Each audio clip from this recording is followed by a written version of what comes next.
Hello viewers, আশা করি ভালো আছেন। ফাসমোফোবিয়া ওয়ার্ল্ড বরাবরের মতোই আজ ভয়ঙ্কর একটি ভৌতিক কাহিনী উপস্থাপন করবে।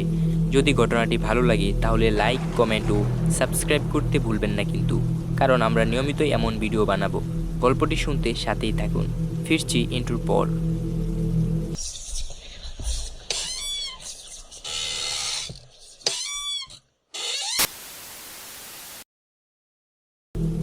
আজকের গল্পটি প্রায় ৩-৪ বছর আগে। তখন আমি একটু ছোট, তবে সেই কাহিনী আজও আমার মনে স্পষ্ট গেঁথে আছে। সেলিম ভাই আমাদের এলাকার সবচেয়ে সাহসী যুবক। তার সাহস ও উপস্থিত বুদ্ধির প্রশংসা সকলেই করে। উনি পড়াশোনার ক্ষেত্রেও তুখর মেধাবী, তাই আমরা সকলেই তাকে আদর্শ ভাবতাম, অর্থাৎ তার মতো হতে চাইতাম। কিন্তু সেই দিনের পর আজও আমাদের সেলিম ভাই আর ৪-৫টা স্বাভাবিক মানুষের মতো চলাচল করতে পারে না। সেলিম ভাইয়ের শখ ছিল মাছ ধরা। ও সেটাকে শখ বলে না, এক ধরনের নেশা ছিল। মাছ ধরা হলে ওনার খাওয়া বা ঘুমের কথা মনে থাকতো না, আর তাই ওনার জন্য কাল হয়ে দাঁড়ালো।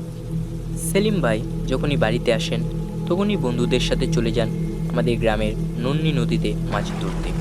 তেমনি এক বর্ষাকালে বাড়ি আসেন আর চিন্তা করেন এবার রাতে মাছ ধরতে বের হবেন। যেই বাবা সেই কাজ। সকল বন্ধুরা মিলে পরিকল্পনা করলেন যে রাত 2টায় রওনা করবেন। টর্চ লাইটে চার্জ দিয়ে রাখলেন পর্যাপ্ত। সেদিন রাতের খাবার একটু তাড়াতাড়ি সেরে বের হয়ে পড়েন গন্তব্যে। সবাই একসাথে হলেন, কতক্ষণ একটু আড্ডা মেরে সময় মতো রওনা করেন। তাদের পরিকল্পনা একবারে সকালে বাড়ি ফিরবেন। যেহেতু বর্ষাকাল, তাই বৃষ্টির ফোঁটা পড়ছিল, যা মাছ ধরার জন্য সহায়ক আবহাওয়া। খুব ভালোভাবে 5-6টা মাছ ধরেন। হঠাৎ সেলিম ভাই খেয়াল করলেন ওনার সব বন্ধুরা মাছ ধরার নেশায় একটু দূরে চলে যান।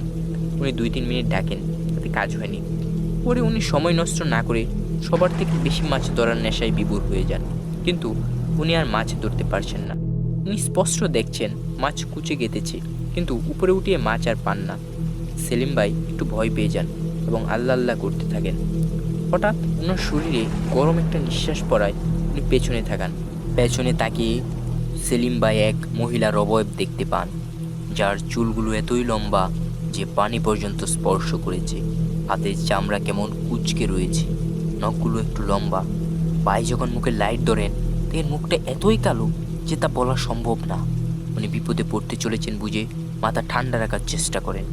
উনি কাঁপা কাঁপা কণ্ঠে জিজ্ঞাসা করেন, কে আপনি? ওই মহিলা রাগান্বিত কণ্ঠে বলেন, আমাকে কেন জাগালি? আমার ঘুম কেন ভাঙালি? আগেই বলেছি সেলিম ভাই তুকর বুদ্ধির অধিকারী, তাই ঘটনাটি তিনি বুঝে ফেলেন এবং ক্ষমা চান। ওই মহিলা বলেন, কিন্তু এই পাপ তো আর ক্ষমাযোগ্য না, এর শাস্তি তোকে পেতেই হবে। সেলিম ভাই তখন কোনো উপায় না পেয়ে দৌড়ানোর চেষ্টা করতে থাকেন, কিন্তু কে যেন ওনাকে ধরে রেখেছে, তাই উনি শত চেষ্টা করেও ব্যর্থ হন।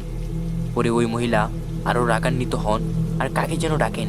ডাকার সাথে সাথে আরেকটি সেম অবয়বের মেয়ে এসে হাজির হয়। তখন ওই মেয়ে বলে, মা, ওকে পুরোপুরি মারব না, ওকে বেঁচে থাকতে হবে। মানুষকে বুঝাতে হবে আমাদের বিরক্ত করার শাস্তি কী। সেলিম ভাই তাদের দুজনের কাছেই ক্ষমা চায়, কিন্তু কোনো লাভ হয় না।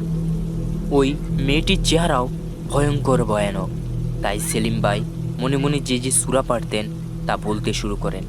হঠাৎই তাদের একজন সেলিম ভাইকে চড় মারেন গালে। সেলিম ভাই অজ্ঞান হয়ে যান। যখন সেলিম ভাইয়ের চোখ খুলেন, তিনি নিজেকে ওনাদের বাড়িতে দেখেন। তখন তিনি আশ্চর্যান্বিত হয়ে যান, কেননা উনি ছিলেন কোমর সমান পানিতে। যেহেতু উনি অজ্ঞান হয়ে পড়েছিলেন, সেহেতু উনার ডুবে যাওয়ার কথা, কিন্তু উনার বন্ধুরা নাকি ওনাকে নদীর পাড় থেকে তুলে এনেছে। তখনই সেলিম ভাইয়ের মনে পড়ে ওই মহিলার কথা, যে বলেছিল ওনাকে এত সহজে মরতে দেবে না। তখন সেলিম ভাই তার সাথে ঘটে যাওয়া ঘটনার বর্ণনা দেন সবাইকে। সবাই তখন বুঝতে পারে সেলিম ভাই অনেক বড় বিপদে পড়তে চলেছে। সেলিম ভাইয়ের পরিবার অনেক বড় বড় কবিরাজের কাছে নিয়ে যায়, কিন্তু তাতে কোনো লাভ হয়নি। ঘটনার পরদিন থেকে সেলিম ভাইয়ের শরীরে অনেক জ্বর হয়। সেলিম ভাই 2 দিন হাসপাতালেও ভর্তি ছিলেন, তাতেও লাভ হয়নি।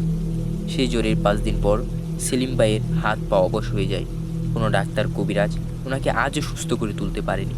আর এভাবে সেলিম ভাই কালো শক্তির নিকট পরাজিত হন। সেলিম ভাই আজও বেঁচে আছেন, কিন্তু সেই বাঁচার যে কোনো মানে হয় না। গল্পটি একটু পর্যবেক্ষণ করে ফাসমোফোবিয়া ওয়ার্ল্ডের মনে হলো সেলিম ভাই হয়তো ওদেরকে বিরক্ত করেছিল, যা তাদের সহ্য হয়নি। তাই সেই ভুলের মাসুল সেলিম ভাইকে সারা জীবন দিতে হচ্ছে। আর সকল চিনি ভালো হবে এমন তো কোনো কথাও নেই। সো আজ এ পর্যন্তই, সবাই সুস্থ থাকবেন এবং সতর্ক থাকবেন। আর যদি ভিডিওটি ভালো লাগে তাহলে অবশ্যই লাইক এবং সাবস্ক্রাইব করতে ভুলবেন না।